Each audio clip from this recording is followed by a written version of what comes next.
Hi everybody, my name is Jaden. I'm Eli. I'm Jason. I'm Caden. And we are the Yahuwah and the Torah YouTube channel. And we thank you guys very much for being part of our family. We are very, very blessed to have a very, very wonderful group of people that hang with us, and we consider all of you guys our family, and we discuss you guys as our family, and you guys are always on our minds. And so this is us, who we are. We are in the middle of the jungle. We are a little tiny family bordering South America, Central America.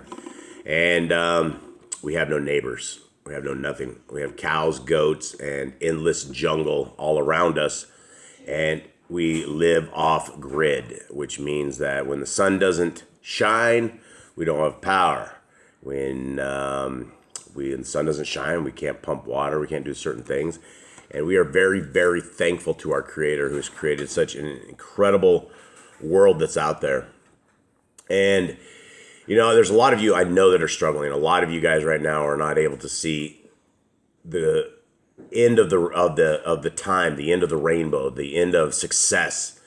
And I will tell you what I tell all of my prison buddies who we write.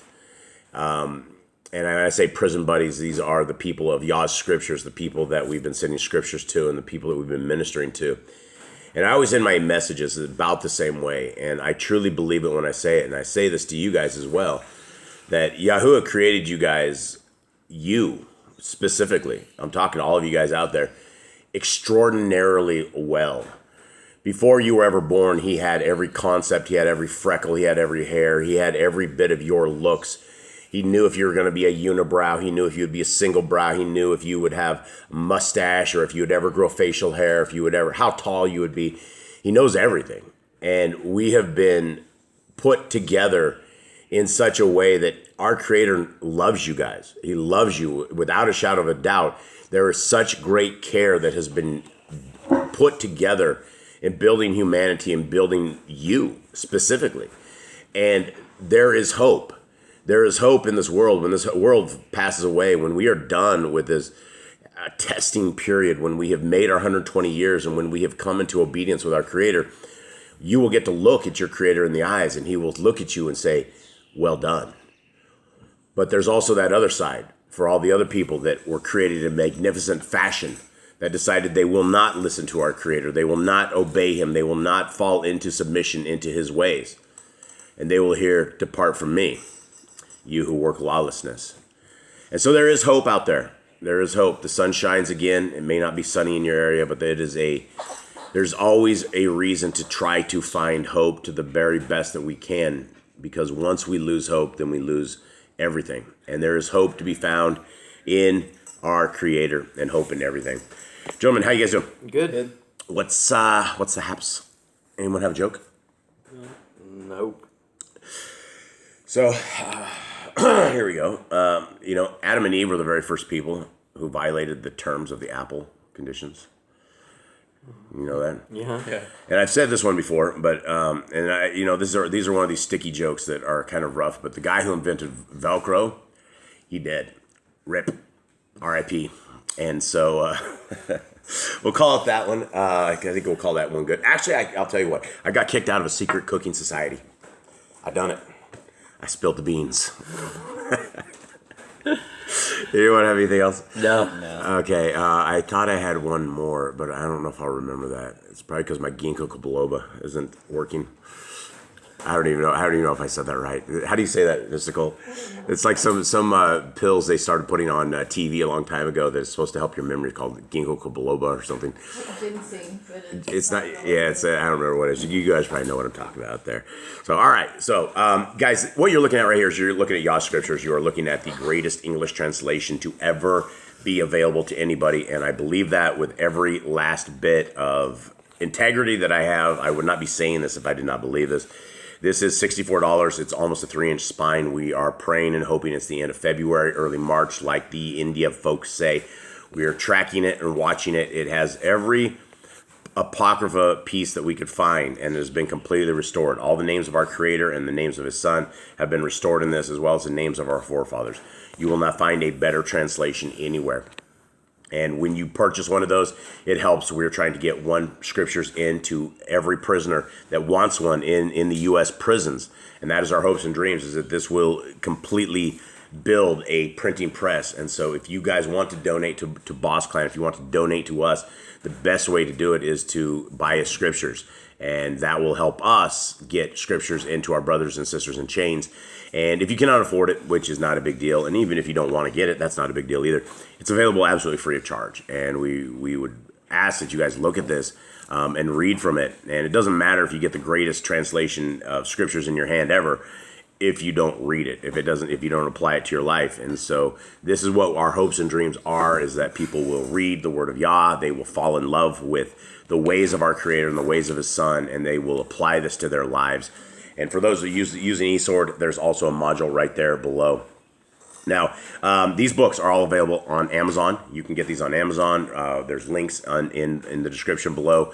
But 100% of the profits of these books right here, which is very little profits, they go to the prisoners as well. So if you guys are looking for the Book of Enoch, the Book of Jubilees, the Testament of the 12, Jasher, the Book of Adam and Kawa, and the Writings of Abraham, those are all tremendously good books to read. All right, gents. We are in 1 SHEMU'EL chapter 4, Cuatro. Somebody give me a recap. Anyone? Like couple chapters, we started with a woman named Hannah. She wanted a child. She couldn't have a child.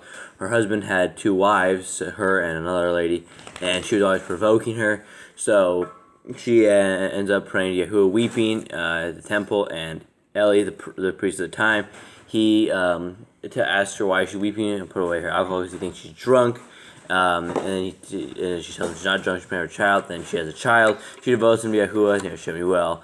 Eli starts raising him after he gets weaned from her, and then SHEMU'EL gets a dream and talks about SHEMU'EL's family's gonna be destroyed because his sons are evil, they're doing evil things. They are and SHEMU'EL didn't rebuke him, he didn't go down and stop them. So Eli didn't go down and stop them. So they are all Eli's entire family gets destroyed for this. Okay. All right, so here we are. We are into the life of Yisrael, the people of Yisrael. Here we go. 4. Excuse me. Thus the word of SHEMU'EL was to all Yisrael. And Yisrael went out to battle against the Pelishites and encamped beside Eben HaEzer, while the Pelishites encamped in Aphek. And the Pelishites put themselves in battle array against Yisrael. And when the battle spread, Yisrael was smitten by the Pelishites, who killed about 4,000 men in the army in the field. And when the people came into the camp, the elders of Yisrael said, "Why has Yahuwah smitten us today before the Pelishites? Let us bring the ark of the covenant of Yahuwah from Shiloh to us, so that he comes into our midst and save us from the hand of our enemies." And the people sent to Shiloh, and they brought from there the ark of the covenant of Yahuwah of hosts, dwelling between the cherubim. And the two sons of Eli, Hophni and Pinchas, were there with the ark of the covenant of Elohim. So this is a big deal, right? This is a huge deal, packing out the ark, because we know from other readings that you can't touch this ark, right? It has to be cared for very, very meticulously. You can't just grab a hold of it. You have to use their poles on the side of it. There's a whole process for doing this, and this is an interesting thing because we have the people who SHEMU'EL had basically prophesied or had heard the word of Yah to Eli, and essentially the word was that they would not die, and they, in fact, I think they were all. Did he say it? They'd all die on the same day. I think so. I believe so. I think that's what it was. Okay. 5. And when the ark of the covenant of Yahuwah came into the camp, all Yisrael shouted so loudly that the earth shook. And when the Pelishites heard the noise of the shout, they said, "What is the noise of this great shout in the camp of the Ephraim?" And they knew that the ark of Yahuwah had come into the camp. The Pelishites were afraid, for they said, "Elohim has come into the camp." And they said, "Woe to us, for it has never been like this before. Woe to us, who shall deliver us from the hand of these mighty Elohim? These are the Elohim who smote the Mitzrites with all the plagues in the wilderness. Be strong and be men, you Pelishites, that you have not become servants of the Ephraim, as they have been to you.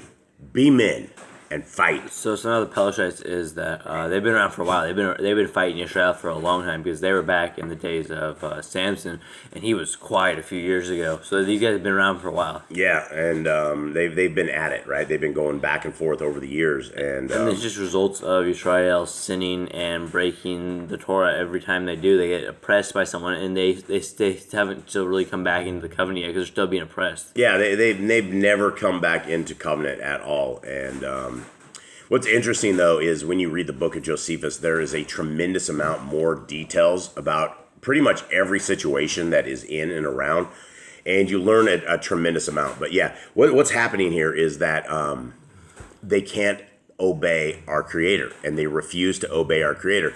And going back to the book of Josephus, there was a story in there how the Israelites, and this is when the Midianites actually, if you guys remember the story, when the Midianites actually tricked Yisrael, and all we have in regular scriptures is that somehow they had just gone to their women and had intermingled and that whole thing. But in the book of Josephus, it tells you tremendously differently, because it talks about the entire strategy prior to this, that they all went, the Midianites all made this plan, and they went throughout all of their cities, and they grabbed the best looking women that they could find anywhere. They brought them all, and they snuck them over into the camp of the Israelites. And it was to the point that these guys were, the women actually knew their entire job was to corrupt these people. And the men all fell in love with the women, and they were getting ready to get rid of the women, and the women went and they talked amongst themselves and all these other people, and they went to the Israelites, the men, and they say, look, you see us, we've been together for a long time. The only option you have is to get rid of us. But if you will enjoin us and you will start worshiping our mighty ones, and they're like, these are the mighty ones of our people. These are the mighty ones you guys should be worshiping. And the dudes are all like, well, these women, that's right, And so they all started going, worshiping the extra mighty ones and all these other things based upon plans of the women and people who decided they were going to defile the Hebrew people, who knew they did not marry outside of their people or were not supposed to. So there's a lot to this kind of stuff. All right, what verse am I on, anyone? One second.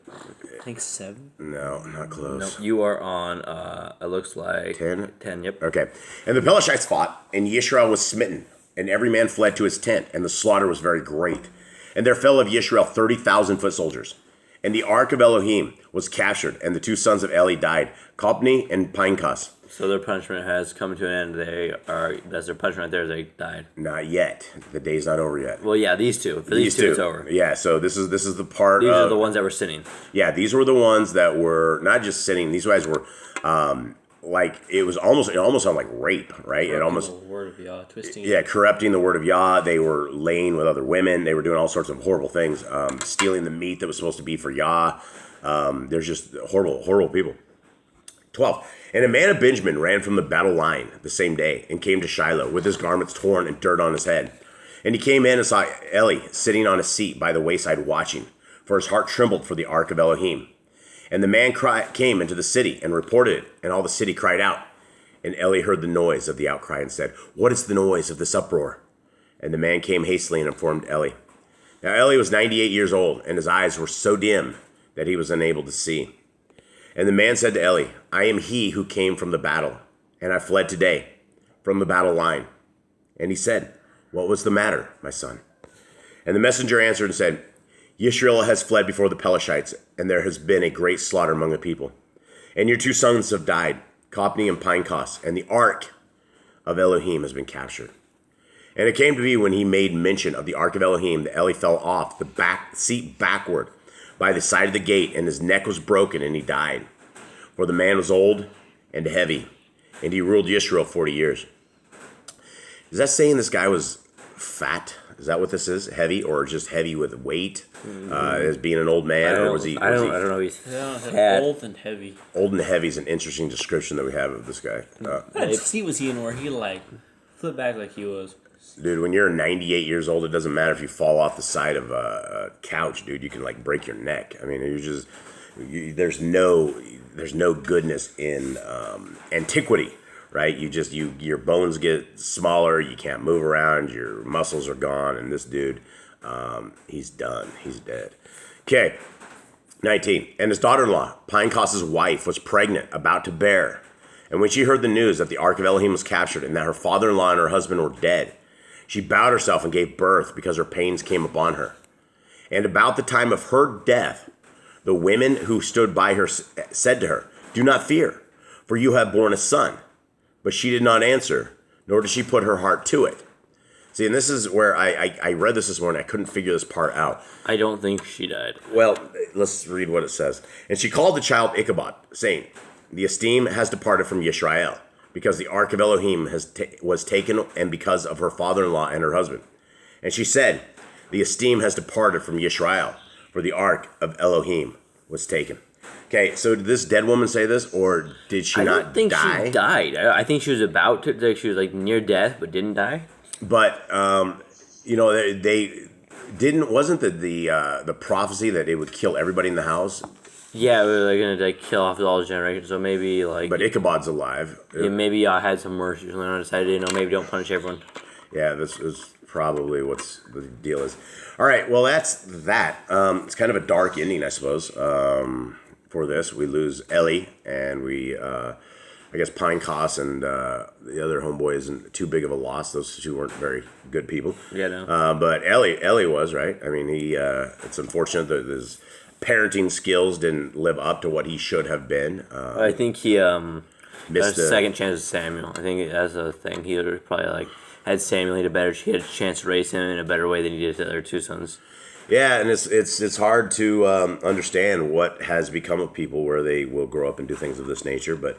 Especially where your dad knows a lot of statutes and commands and has probably taught you guys them. And it's just very interesting. All right. I guess that's it. Anyone else have anything? Read your Bibles. Yeah, read your scriptures. It's a good thing. All right. And pray. Yah is out there. Have a good day, everybody. We love you. All right. Shalom.